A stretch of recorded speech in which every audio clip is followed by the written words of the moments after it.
Welcome to Focus Friday. In this video, we're talking about how do you manage when you're a people pleaser?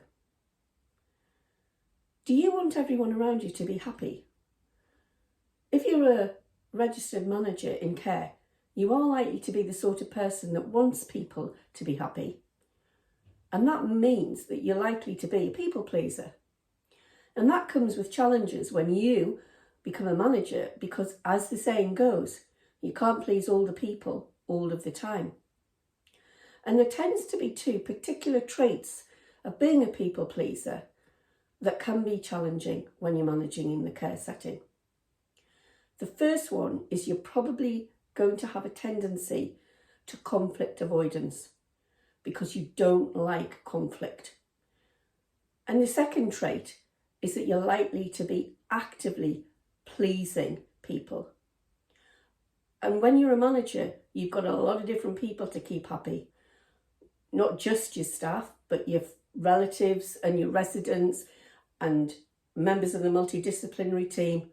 So it comes to the point where you've got a significant number of people that if you are that sort of personality, you're consistently trying to please. So if this is you, try these 3 tips. Tip number 1 is if saying no is hard for you, then tweak it to let me get back to you. And you can think of a myriad of examples of when you could use that. Let's say a staff member says, can I have next weekend off? And you know you've done your rota and they're in. You need to say, I'll get back to you, rather than no. If you've got a relative asking for some specific things and you're not really sure how you can deliver that or provide that, having that I'll get back to you gives you time to think about how you're going to respond. That's definitely worth trying when you find it hard to say no, because the opposite of when you find it hard to say no is likely that you're going to say yes and then worry about trying to resolve it or trying to deliver on that yes that you've said. Second tip is try adding a delay, even for a couple of seconds, because that will stop the automatic yes coming out of your mouth.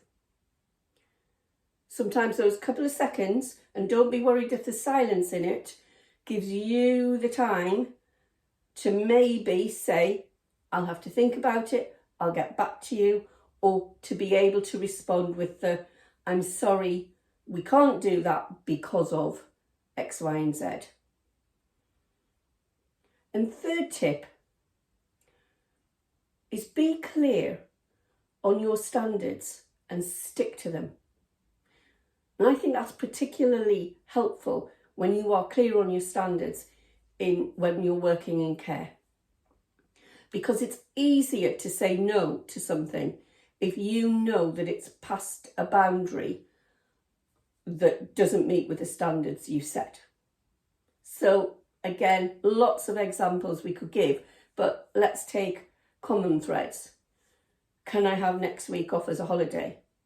You don't need to feel bad about saying no if your standard is very clear that staff need to give 4 weeks notice of holidays. Let's say staff are asking to swap shifts, and your standard is if you can go and find a colleague that is willing to swap with you, I'm happy for that. If you can't, then you need to honour the shifts. That's your standard. If you're going around, walking around your care home and you see a staff member sitting having a cup of tea in the corner of the main lounge where they're overseeing the residents that are in there and they're sat reading a paper, and you're quite clear that your standard is you can have a cup of tea, but you have it sitting next to residents while you're talking to them, and they overstep that standard or boundary, then you are more confident about saying something to them. It doesn't feel like a conflict that you need to avoid because you are very clear on that boundary, and so would they be. So I think if you do find yourself challenged with those traits of conflict avoidance and active pleasing, then try implementing those 3 tips. Learn, instead of saying no, let me get back to you. Add a delay to your answer so that it's not an automatic yes, and be very, very clear on the standards or stroke boundaries that you have in your home for yourself and your staff.